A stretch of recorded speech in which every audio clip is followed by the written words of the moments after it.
So the first thing I like to say is, for me, this is an honor to be able to bring us together because we are the storytellers for the culture. We are the voices and the hearts and the minds and the brilliance behind a lot of what drives conversation online, although we often don't get the credit. Some of you may have saw the interview that I did with Ye this year at the top of the year, which wasn't a planned interview. It was something that organically came out of two people coming together for an idea about a conversation that was missing. And so when we were talking about Black History Month, he had an idea that we should stop calling it Black History Month because as Black people, we should be focused on the future because we are the future. And it was such a powerful moment because all of us as journalists or media owners, regardless of where we sit, heads of network, heads of your own companies or working within the confines of companies that we don't own, we know that we're the hot sauce that's often put on the shelf far behind all the other condiments, and you know what I'm talking about. Ye's vision for creating a space to allow us to be honored and honor each other, and also have a connection to somebody who drives culture in music, fashion, and all things culture. So I thought it was great that we could bring this idea of Black Future Month to a conversation. And he said, well, why don't we invite people that look like us in media? And when I think about who we are, we're not Black people or Black media. We are Black people in media. Because as you know, in the conversation of what media is, there's mainstream and Black or mainstream and urban, but we're the people that get everybody talking. So without further ado, I just wanted to welcome everybody just to kind of do some housekeeping. This is also the first time that Ye has invited the media into Sunday service. So I would just like to give a round of applause for that.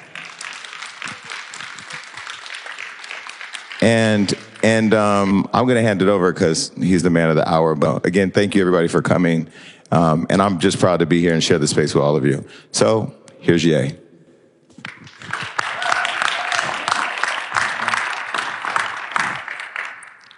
As a Christian, you said you're not supposed to talk to healers or psychics, but I did talk to a healer because, during the separation, I just talked to anybody I could that could explain to me what all was going on.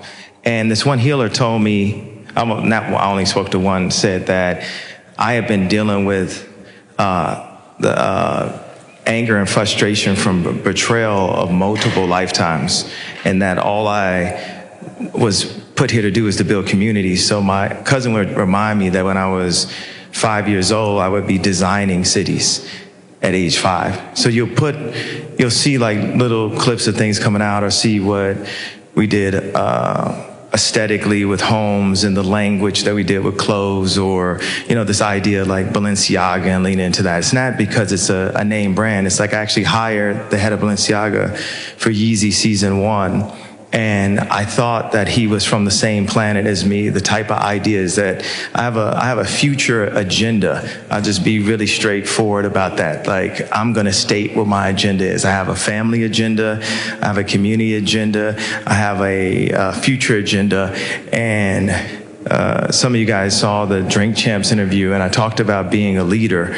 And then when people would say, well, you don't say that you're a leader because you come under attack. And I think that's a trait of a leader, being willing to step out in front of an idea, no matter how much it can hurt you or who would put them under attack for it. As you guys see me talking right now, I feel that I don't look erratic and ramped up. But if you read my Instagram on your way over here, people are quick to write it off, quick to just say it's crazy. So, my boy Antonio Brown, they try to pay him $200,000 to submit himself so they could put that narrative on him. It's a way of being publicly locked up in a prison. So I say, you know what? I'm like Larry Hoover, or I'm like Mandela. I'm actually walking around in a prison of a concept of a narrative that people put on me to get you guys to not pay attention. And they pluck us out and give us these little homes right next to each other. And we barely could afford to actually have our cousins stay next to us. We don't have someone that's there for us when we're having a hard time, because we want to just have these cars and be inside of this gated community, and we're separated from our families. We don't have our support system with us. They say, you're the superstar, boom, we're going to put you at Louis Vuitton. Virgil was the third person in a position of power at LVMH to die of cancer without his gang, without his support system, without his Dame Dash. Let's keep him out of there. I didn't do one collaboration. I was just there for the hug and a cosign. And it frustrated me also because we fought for that together. We went to Fendi and interned together. We went to Japan with Nigo together. We created, the pastel office, and we were doing Photoshops, and we barely could figure out how to even make a hoodie together. And then it was time to separate. I think about, you talk about fathers being removed out of the homes throughout the 80s. And that same technique is now, like, we as a people are like the walking Tuskegee experiment. That experiment has worked on weakening families, weakening the strength of family, and weakening God inside the family, and giving it to robots, fear, numbers. When I go back to this thing where I said, this healer said, and I know this is not Christian, I know it was Sunday service this morning, this healer said, for multiple lifetimes, I dealt with this idea of like betrayal. But the healer also said there's nothing that's going to stop you this time from building these communities.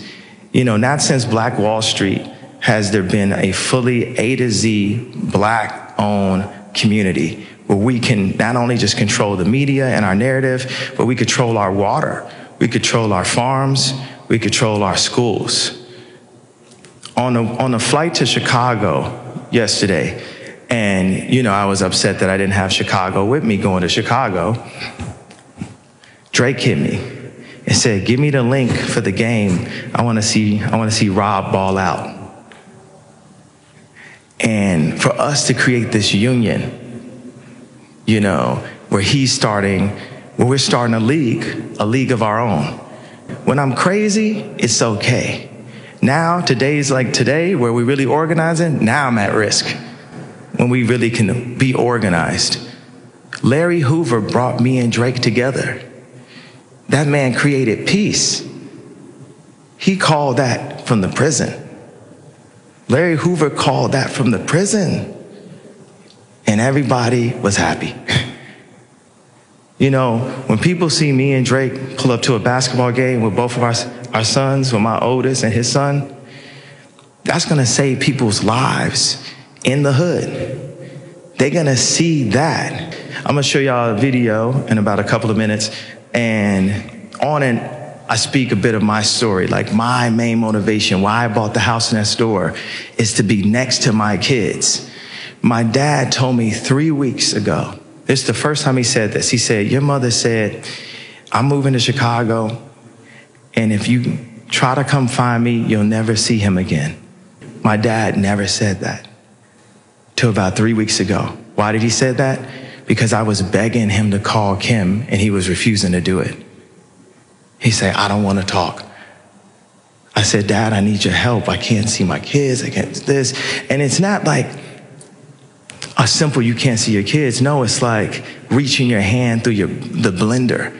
You pulling disrespect. You know what I'm saying? Leaders in the hood have been put in positions, like whether someone's like a boss of anything, they lock that leader up, and by the time they get out, they've lost their ability to lead. They've lost their leadership. By the time the dad gets into the house, he might be drinking. He's not the 100% version of what he could be. So when I see my daughter wearing lipstick against my will on TikTok, and if I say something I'm considered to be erratic, I'm like, my dad didn't have a voice and my dad didn't have the money to stand up. And also, he felt like he needed to stay in Atlanta for his career. People are saying, you better not wear that hat for your career. I got to point this out to y'all. That's the main thing that put me in a hospital. Because every manager and every place I turned, they said, your life gonna be over if you got a difference of an opinion. My mom fought. My dad fought. My dad was a Black Panther. My mom worked for Jesse Jackson at Operation Push, was the first Black female head of the English department at Chicago State University, which we're looking to go and buy that school right now. And she fought for a fountain, what fountain we could drink out of. If we think we barely can vote, and this is one of the things I say in the video, then we're not going to have a choice on what to do. This is our first time with any position and any voice. By the time that I saw that 6.6 hit, I was like, let me look this up. Now, I'm going to tell you, there is a person in Africa that's at 7 point something, right? But I'm going to just tell you something. I placed that headline because the Forbes kept fucking with me. They kept bullying me. They kept controlling my narrative. And every time it was like, Kanye's a billionaire. He really wants you to know. Because they only want people to look successful that followed all the rules. From high school to media to basketball. They want to make your leaders be the ones that are being led. Nobody leading me but God. We're born into this society, this culture. God placed us here in a broken world, but it gives us an opportunity, it gives us purpose. We want to change things. We've all been set with this programming of heal the world, fix the world, save the world. What are things you could do? If you could just write down one thing, you say, I could be a fireman, I could be a lawyer, I could be a rapper, I could be a basketball player, I could be a doctor, I could save the world. But it's that I that's the problem. So let's turn down the 3 lights right now and let's show them the video.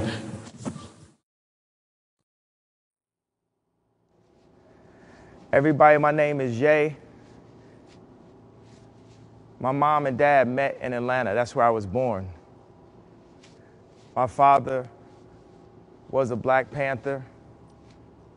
My mother worked at Operation Push with Jesse Jackson and became the first female head of the English department at Chicago State University. After my mom and dad separated, they offered my mother a job in a different state than my dad. And that changed the dynamic of me and my father's relationship to this day. The system has been separating families in every way that they can for years. America is made to enslave us. What they ever gave us. We done proved, we done showed, it's documented. Now it's cemented. Black future, it's time to invent it. If Ye said it, you know that he meant it. There's no more Black History Month. Every February, reminding us that we just barely can vote. You shouldn't have to be a tech genius, a basketball god, a musical wizard to be able to hold down your family. Been about 4 or 5 days since I see my kids. But we in America, ain't we? That's just how it is. When they write the history, when they write the narrative, when they take something that's strong and make it look like it's an embarrassment, when they take something that's weak and try to even make a comparison,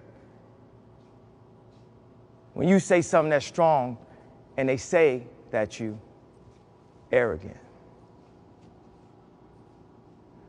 And that's why the media be at our head. I want them to hear clearly exactly what I said. I want them to hear clearly exactly what God said. I believe he uses me as a vessel. You know what they say about Ye. He ain't crazy. He's special. I'm not a perfectionist, I'm a betterment and betterist, and it's time for improvement. We start by declaring Black Future Month. We're thinking about the future and not the past. This is a calling. This is more than balling. This is more than the dreams of a Harcourt and a Spalding. This is more than the dreams of the White House. This is our house. This is our country to be bought. But nah, that's not what we was taught. I remember my daughter came home and she said, Dad, I found out in school today I was Black. Wait, who told you that? Oh, I found out because it's Black History Month. I learned about Martin Luther King and I learned that I was Black. She learned that she was Black from Sierra Canyon's perspective. And what do you think Sierra Canyon's perspective of Black is? You think it's talk about Mansa Musa, or you think it's talk about Christopher Columbus? So if we want to talk about black history, who wrote that history for us? They beat down ideas that will keep you enslaved mentally. They target you, they put you in that box to control your mind and to make you fearful. I just don't have no fear left in me. So all I got is love. I've been waiting for us to take the power in our own hand. I've been waiting for us to control our narrative. We need to empower local leaders, and that's our focus in America, in a capitalist society, for us to unify. Our money is being made and going back into a white system everywhere. Our 44 million is worth 1.8 trillion. That means the black dollar is neck and neck with the biggest company in the world, which is Apple. And more focus, the black dollar will be the biggest company in the world. Yeezy is the only 100% black-owned brand that is cultural. And what me and Virgil broke down is the black belief in black design. Because we used to hold luxury here and black design there. And I'm fine to take what they got to say, because it's not about me. It's about us. It's about our children. It's about an example of what we can be when we decide to walk off the field and take our narrative into our own hands. Black Future Month. This is the future.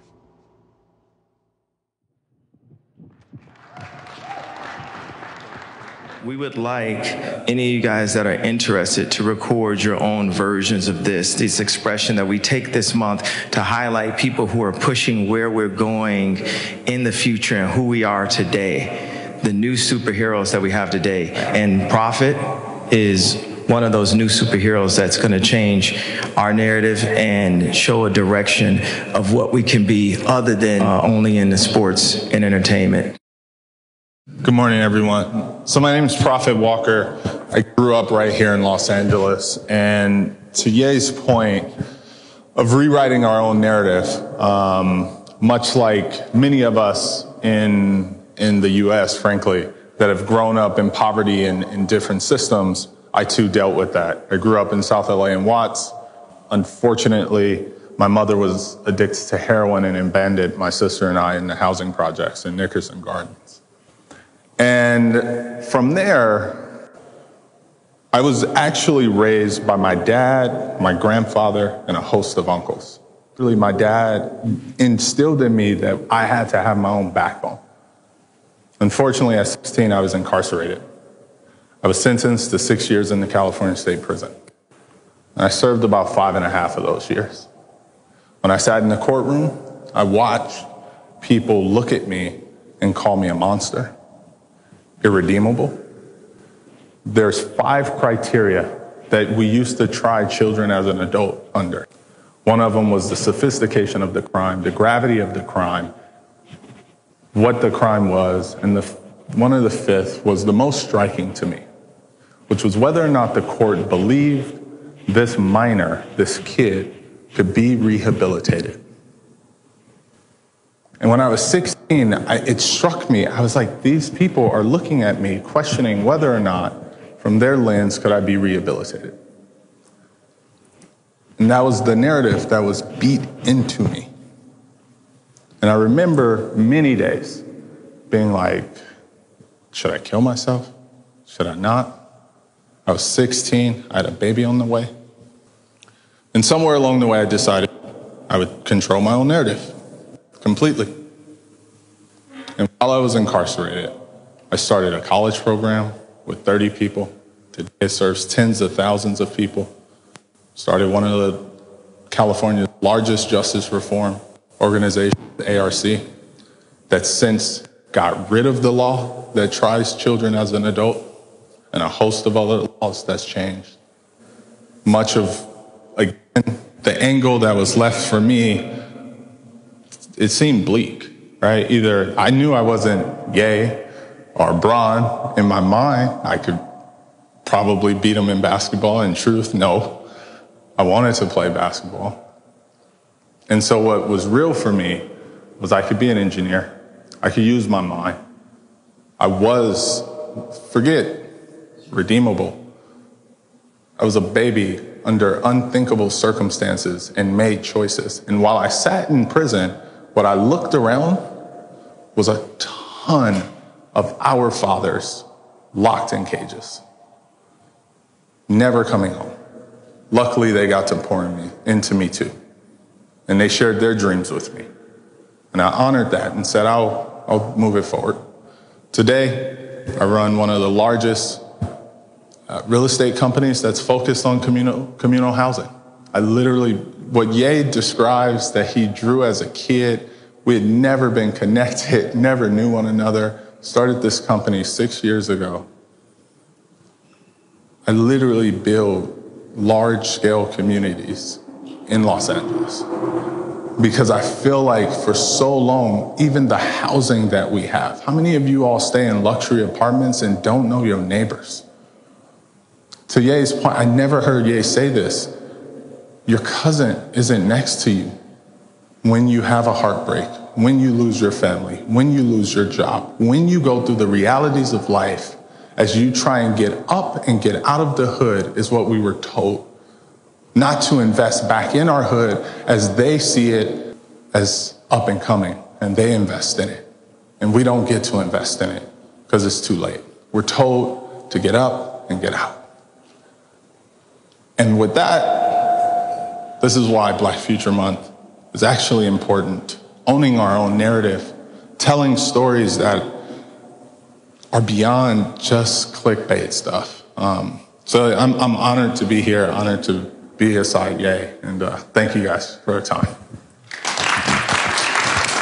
So there's a lot of amazing and powerful people here, and this is Michelle Mitchell from Meta, and she and I were talking about her program, We the Culture, and how important it is for us to continue to invest in telling our stories. And so we'll kind of bounce some ideas off of you. And 3 topics that we wanted to talk about were the desegregation of media, black media versus being black in media, right? A lot of people, I see Emerald over here, who broke the internet with Halle Berry when she made that white publicist stop, or Halle made her white publicist stop and not allowing her to ask her question. And a lot of us have had those experiences. Also, empowering the powerful.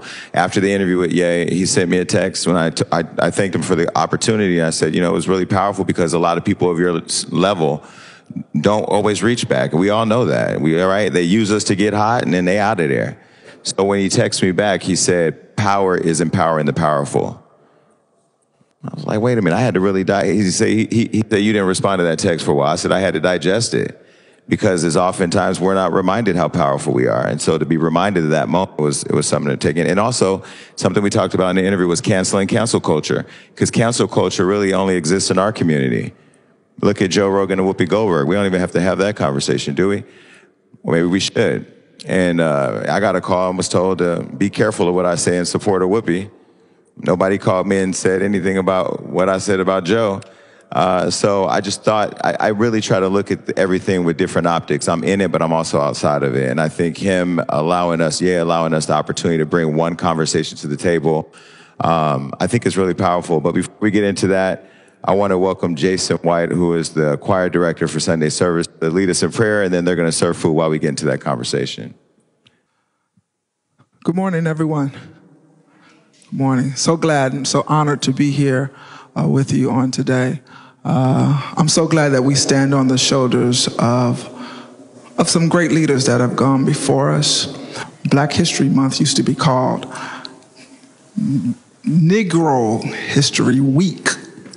It used to be just a week. It started in 1926, and it became a part of February because of some leaders, that made it a part of that time. Martin Luther King, different ones, Abraham Lincoln. I'm so glad that our history is in great hands today. And when I talk about that, I'm talking about our future. Our future is in the great hands of great leaders like Mr. Prophet, like, of course, Ye, the wealthiest black man to date. Our future is bright. We're going to take over our communities. We're going to change the narrative as what has been said on today, that nothing is impossible. By faith, we are who we are in God. I've never really been a fan of really we shall overcome, because I'm an overcomer already. I'm an overcomer in what God has said that I am. He said that in him we are overcomers. And so for me to want to overcome, no, I am an overcomer. So I have already overcome. And I'm praying that we would tell that narrative that we are overcomers. We don't have time to overcome. We have already overcame, and we want to let the world know that we are here as overcomers. I am Black Future. Father, we love you and we thank you for your goodness to us. We thank you, oh God, that you have called us to be great. You have called us to be mighty. You've called us to be strong. I pray, oh God, that you will give us the strength and the knowledge and the understanding to go throughout all of the nations, to go throughout the earth, and that we would bring change, that you would give us the ingenuity and the power and the might to bring change upon the young, that we would bring change within real estate, that we will bring change within our minds and our bodies, that we could tell this community that God saves, he heals, and most of all, he rules. Bless this time of talking, bless this time of sharing. Oh God, let us be on one accord on together. Let there be love among us. Let there be a love of change that cannot never be broken. Be with us, touch us. Let your wisdom and your guidance, oh God, fill this room on today. We thank you for Mr. West. We thank you for Ye. We thank you for all of the leaders that are here. Let there be change. Let there be something mighty and power that would rise up among us. Bless the food that is coming, oh God. Let it perform no harm or no danger. And we give you glory in all that we do and say on today. In Jesus' name, amen. Thank you so much, Jason. We the Culture is a reappropriation. It's giving credit where credit is due. And to each of you, I say thank you for elevating the culture. Thank you for shifting the culture. Each of you, there's a song that is, this little light of mine, I'm going to let it shine, right? Each of you are lighthouses, and you're shining so brightly for our community to see, and we need you. The first question that I'd like to bring to the table to discuss is, what is the differentiator? Like when we have the mic, what's different about the conversation? What can we bring to the stories that we're telling, and how does that shift culture as we look into our Black future? Right over here. I'm Tanisha Laverne Grant with blackinamerica.com, as well as Pix 11 News, New York. I think I know that whenever the mic is in our hand, we have a responsibility to our ancestors, and we have a responsibility to anyone who is looking to our content for fact, right? It is up to us when someone comes to our mic to ask them questions that are going to move the culture forward. I'm a red carpet correspondent. It's how I eat. It's how I've made my legacy in the space. And when I'm on a red carpet, it's important for me not to ask so much what somebody is wearing, but really about the work, right? That's why they're there. When someone comes to the red carpet, it's the culmination of everything that they've accomplished in that moment. And I think as media correspondents, red carpet correspondents, entertainment journalists, multimedia specialists, whenever the mic is in your hand, it's so important to stay on message. And the message is you are serving as a buttress for the talent, the writer, the actor, the producer who is in front of your mic. You have to ask them about their work. That is what is moving the culture. Asking them what they're wearing is moving mainstream. It's moving their agenda. But when we ask, what's it like for you to be in this moment? that's moving the culture. And I think we need more of that. These spaces they're not easy to access, and so we have to really do diligence by it. I like what you said about, no, thank you. I like what you said about, really what you're talking about is responsibility. When you have the microphone in your hand, you have a responsibility to see people accurately in their full shades and not just, what is mainstream. So I'd love to hear from someone about, right over here, about what that responsibility is for you and how you're shifting the culture forward. Hi, everyone. My name is Charisma DeBerry, and I'm with Essence. I'm so happy to be here. Similarly to Ye, I was raised by a Black Panther, so I might have a little bit more impassioned speech than is acceptable sometimes, but I'm going to try to keep it cute. I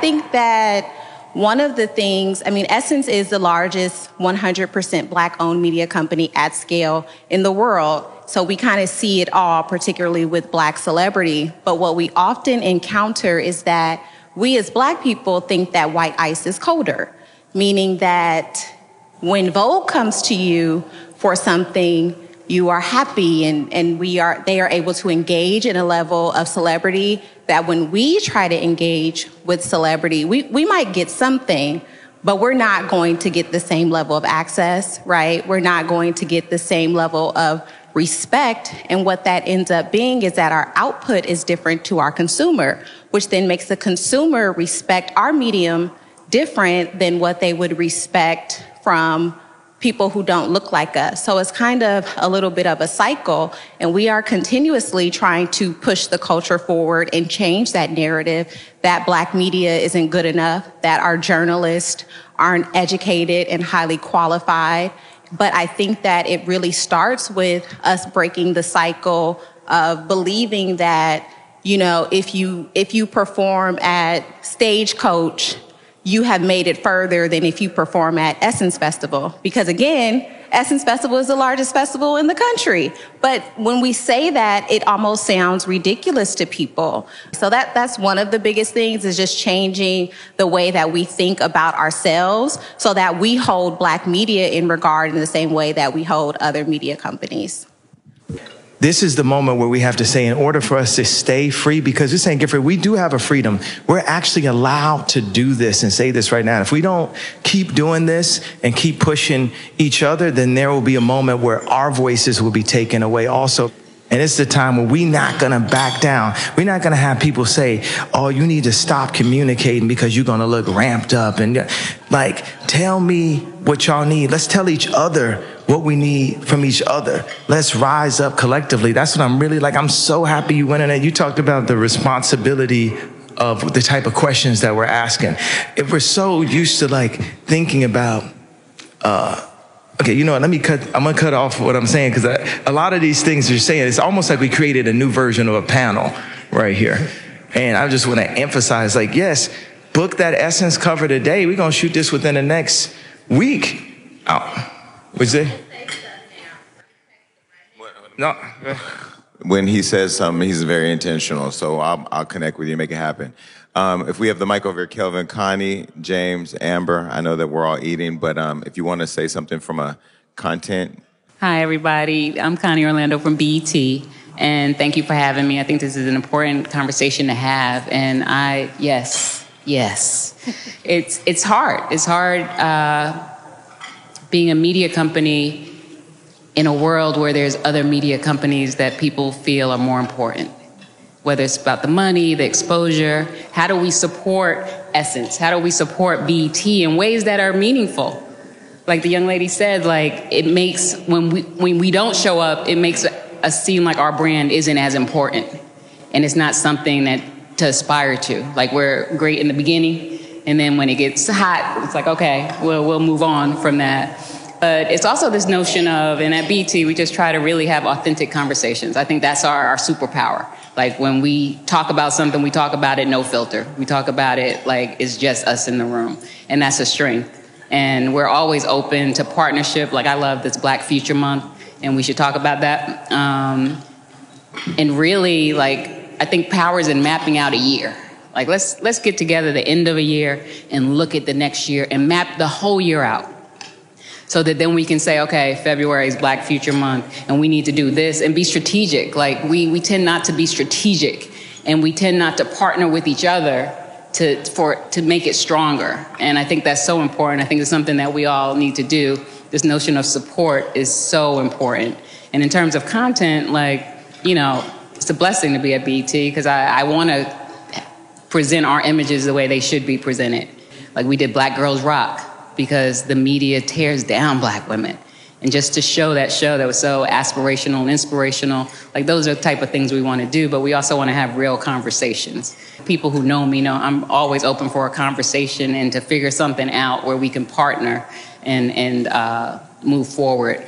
And then the second point, I hope we talk about it later, is this point of ownership. Like, we got to really start owning. Like, it's great that you own your content. We need to own studios. We need to own things because that's one where the equity is and that's where the legacy is. And if we are so powerful if we all come together for something and get behind it. Like, it's off the meter how powerful we can be if we get behind something, whether it's a studio, whether it's a network, whether it's a magazine, whatever it is. If we come together, it will succeed because we are powerful.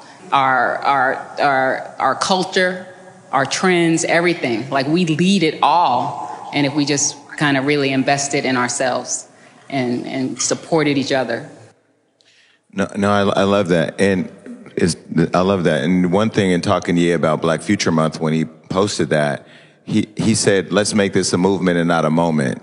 What I also love is that Ye is asking all the brands he touches to financially get behind Black Future Month too. And so he's putting me on with Adidas. He's putting me in with different Gap, who's saying, how are we investing in Black Future Month and what does that look like? Right, and that's the strategy of it, right? Like, it starts here, but what are we gonna do in June? Like, let's map out that whole thing and figure out actionable things that we can get people to do. Yes. Because 9 times out of 10, when we do a news thing, it's not just about reporting the news or checking the box that you did something. We use this platform to engage folks to do something that they may not otherwise know, or to resources that they don't know about? How do we empower and push forward? Absolutely. I don't know the resources, I'll tell you that. You know, it's one thing to have money, it's another thing to have power. The power is in the community. You know, right now I was offered $100 million to bring Donda Media to Apple. And I'm saying, why can't we start our own? We got our own hardware. One of my favorite quotes I thought about, our 44 million is worth 1.8 trillion. That makes us the second biggest company in the world, that we neck and neck with Apple. Our 44 million is worth 1.8 trillion. If you think about when they had gentrification, we stopped spending money on ourselves. When we were talking about Essence, that was the breakthrough. I did mention that me and Virgil made us believe in Black design. Now we need to believe in Black media. Black media needs to be just as big, if not bigger, if we're being used as culture in the media constantly, then the media company, the companies need to be as big. And it just, me is just angel investors. People, I invest in companies. I invest in people. I put my money where my mouth is, and I'm looking to figure out how. I was looking at Splash Media, looking to buy Splash Media, you know, things like that, looking to invest in multiple companies with a voice, just like how Bezos bought the Washington Post. But it's not just for, you know, my voice as a leader, but for our voices to empower the future leaders and not have to talk a certain way. Even right now, we're not talking in our native tongue. There's nothing more white than English itself.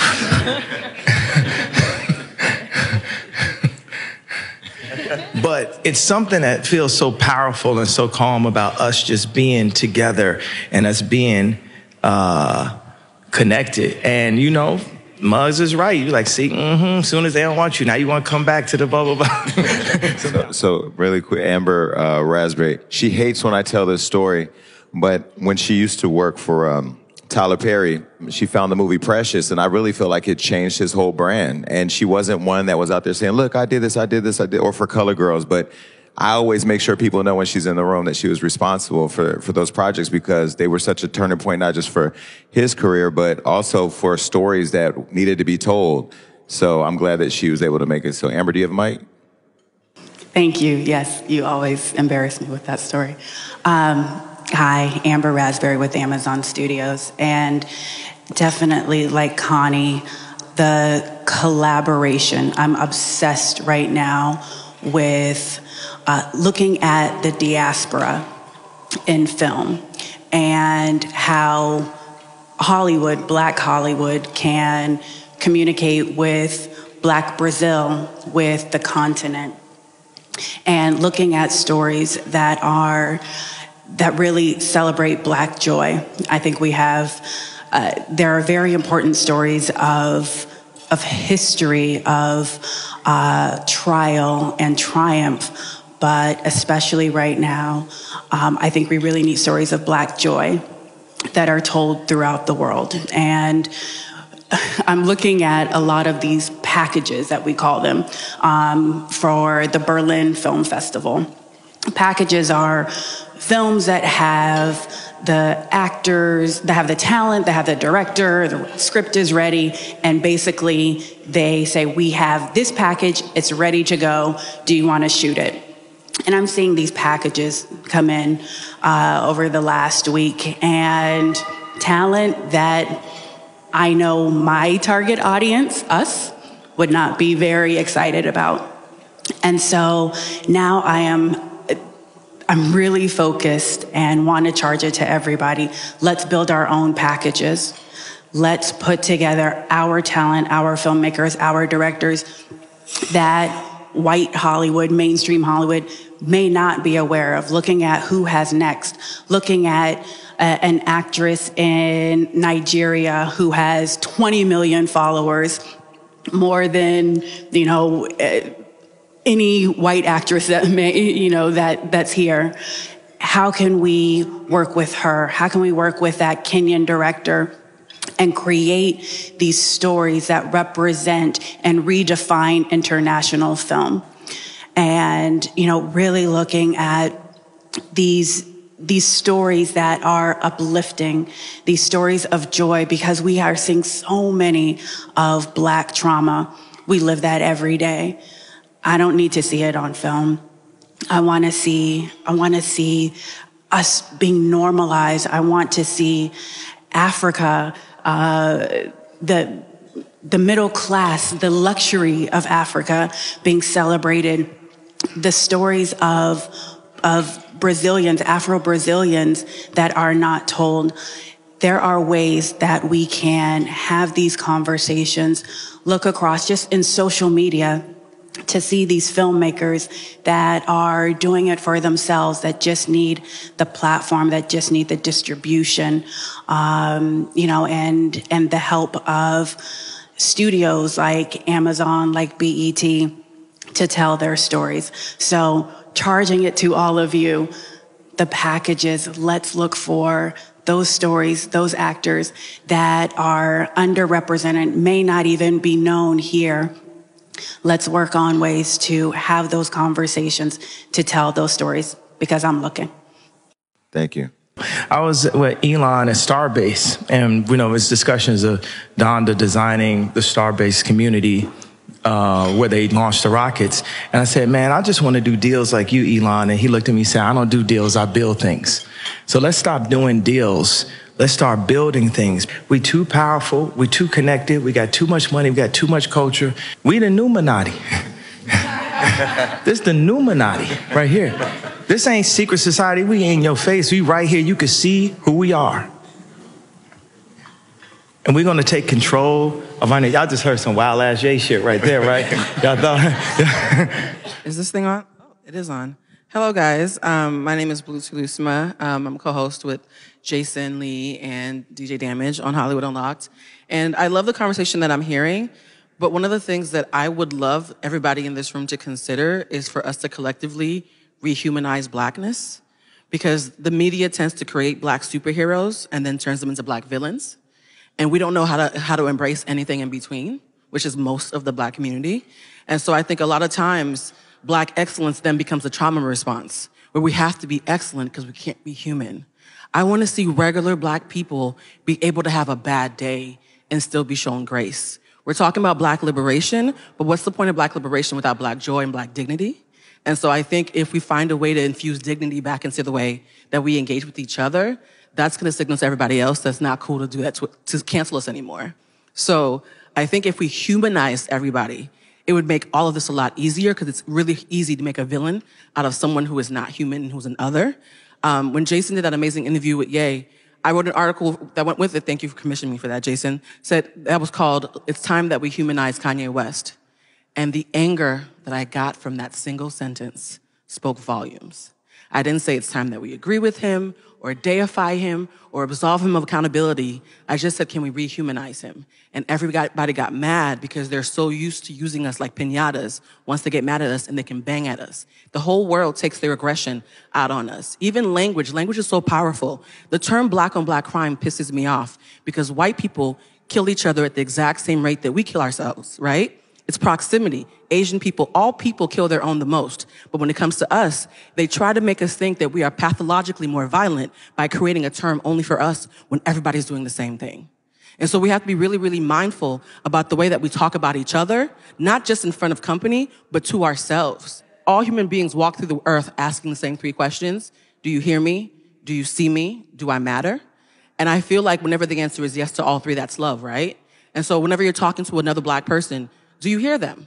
Do you see them? Do they matter? You don't have to agree for any of that to happen. And I think a lot of us have gotten so righteously indignant that we've stopped showing dignity to each other. And if that alone changed, the temperature would change with the way that the media, mainstream media, even though we're the mainstream media, sees us. So I'm just going to ask that treat Black people like they're human, and that's going to be a Black future right there.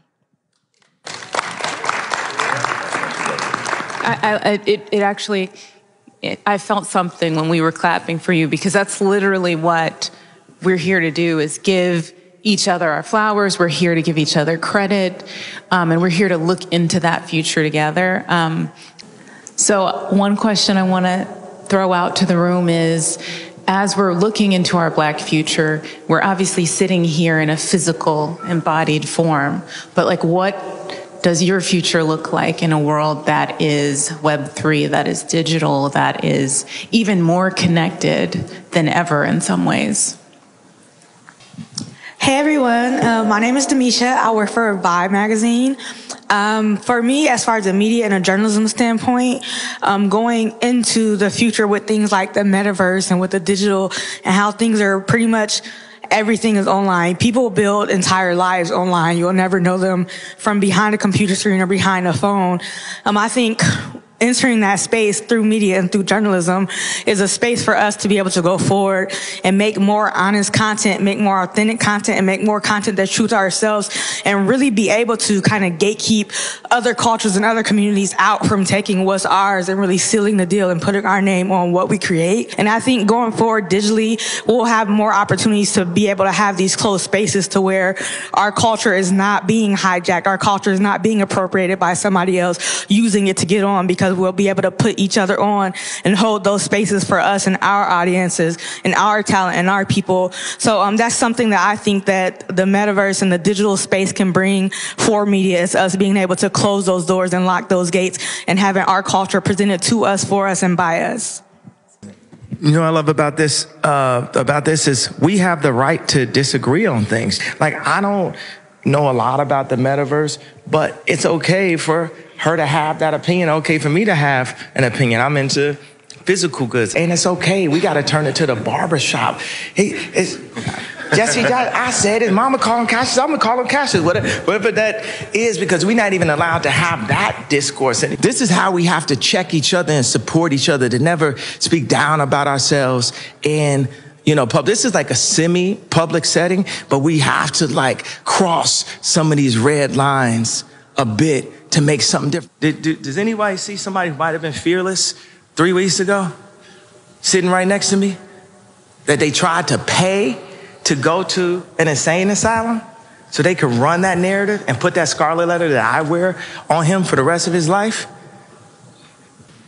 It comes to a point where we get antagonized of fake narratives, and it's like we playing a game that's unfair, it's unjust. And luckily I'm in a position where I can be able to walk off, but a lot of people in positions where they can't. So financially, physically, emotionally, it's been just unfair for us, unjust. We're not trying to be advocates, but we're trying to promote Black Future Month. We're giving people who may not be like Ye, who may not be a good football player like me, opportunities. Because when their sport's over, when their game's over, life still goes on. Football is just what I do. It's not who I am. So sometimes we are defined by what we do, and it's a bigger picture. Ye got a bigger cause. He's not just, letting people handle and writing narratives, and he's in position to help the future, empower the youth, find the next superhero. So it's not about showing kids that you can run off the field. It's about, not letting people treat you unjust based on the position we in. I have rights as a football player to play healthy. If I can't play, I can't play. You can't force me. That's when people see us, they feel like we're a carnival. They could just come to us, put a camera on us. But we here today to represent Thunder Sports and give people the opportunity, give people impact the future, empower them as leaders. So don't take the moment of me walking off the field for granted. It's not to exemplify quitting or giving up. It's to exemplify human rights and be able to know as people the Black dollar is important. And coming together here today, we could do so much inspiring things. Thank you.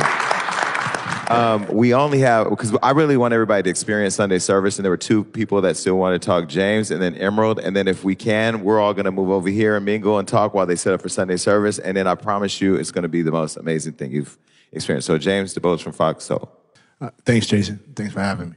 I'm James from Fox Soul. I just wanted to go back to what Jason has talked about ownership, because first of all, being the head of Fox Soul, I have to deal with the elephant in the room. It's like Fox is doing a Black network that's unapologetically for Black people. And one of the things that was very important to me in the beginning is I was not going to be the Black face while people that are not of the culture are pulling the strings behind the culture. That wasn't going to happen. And I'm not going to talk long, but one of the most important things was I wanted to bring as many Black people to Fox as I could. So what I went out and strategically did, I partnered with Hollywood Unlocked. And when we do partnerships, we allow the people to keep their own IP, to own their IP, to remain ownerships of their creativity. I partnered with Black Enterprise, with Dame Dash Studios, with For Us, By Us. So it's not about Fox Soul. I want to say if you want to continue moving us forward, if you will, sometimes you got to take bullets that no one even see you having to take for the betterment of the culture. So just continue to know your worth, because they'll call it negotiations, where they're trying to lower your value. Jason is one thing, and I just really want to give him his flowers, that when he came in and he and I was going back and forth on the money, he was not budging off of his value. No, we were talking. Yeah, we were. We were arguing about the money. Yeah. He was not budging. We didn't argue. We got James and I communicate in a very friendly way, a very respectful way. But you respect me as a business person. You don't see me as a tea spiller or a gossiper or a blogger or whatever. Like you respect me as a businessman. I think that's important to me, and that's why the relationship works. But we don't fight over money. We just we talk about how to get more money. And the last thing I want to say is I think fighting is good. I just want to point that out. We have to fight with each other. I'm just going to say it real quick, not going to be a long piece. I wanted to call this the Black Future Month Brunch. He wanted to call it the Black Brunch.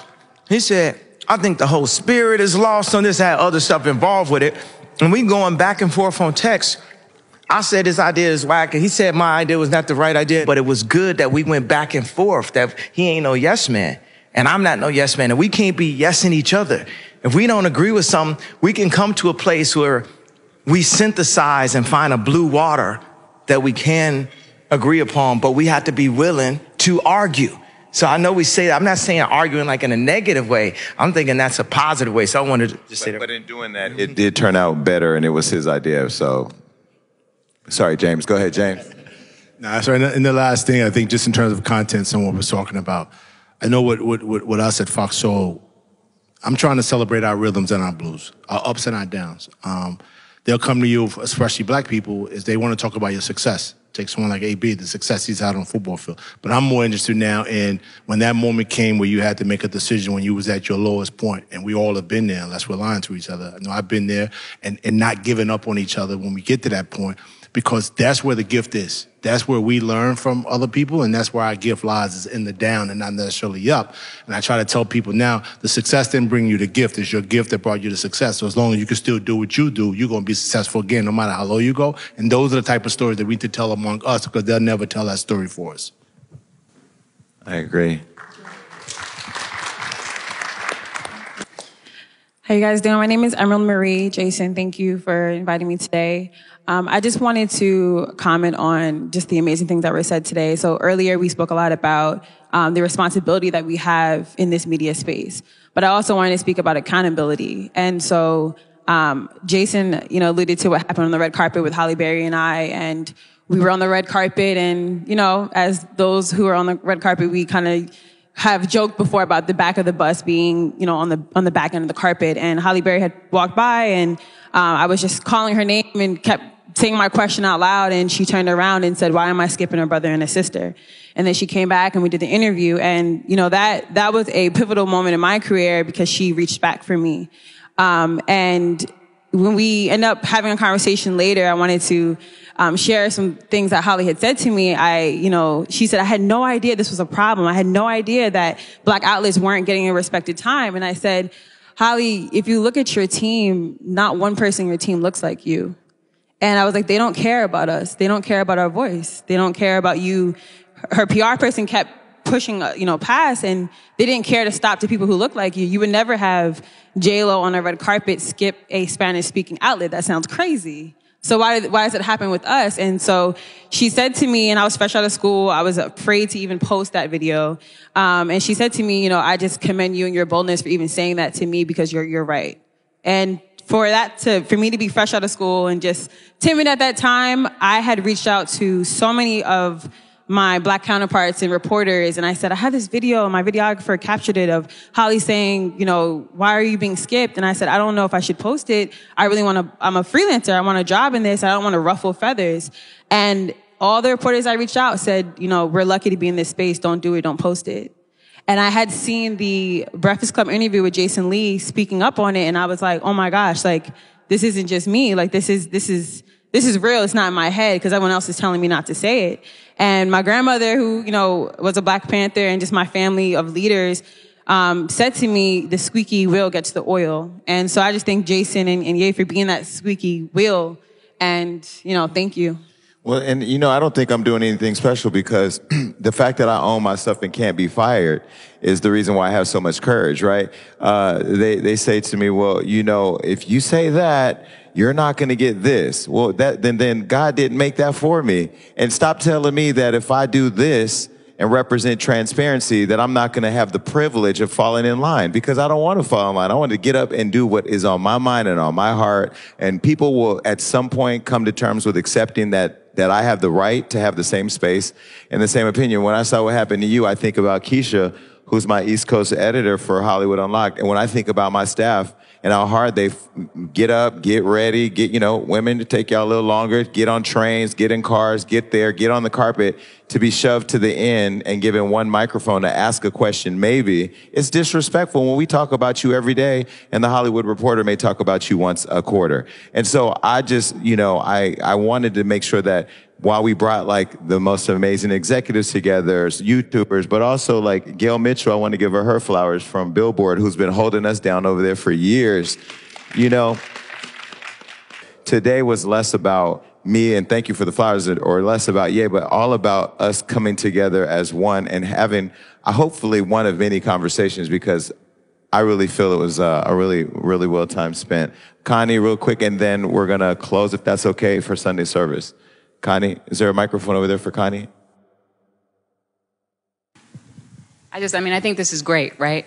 So how do we keep it going? What's the next one? How do we keep gathering and coming together and getting steps that empower us and move us forward? So he said he'll do every week. Look, this is what we should do. Wait. I love Connie for the homework, right? I think, honestly, Connie, we should all come over here as a group and talk. Let's huddle. Let's come up with some ideas. We tend to hold our relationships close to our chest because we don't want nobody to eat more than us. But there's enough food on this table for everybody. I don't lose nothing by bringing everybody from media in with Ye. You know what I mean? So This, y'all being right here, is putting money back into our community, but also putting esteem back into our own community. For us to hear your story, the next person on the carpet gonna stand up. The next person, it's like what Spike Lee was trying to ignite at the end of Malcolm X, when everybody got up on the table and said, I am Malcolm X. I am Malcolm X. And people sometimes they just say, I'm not finna do a yay, or I'm not finna, they would like say it right before they about to say something. But with us, we could say everything. We can control our narrative in Black Future Month. This is the future. Let the church say amen.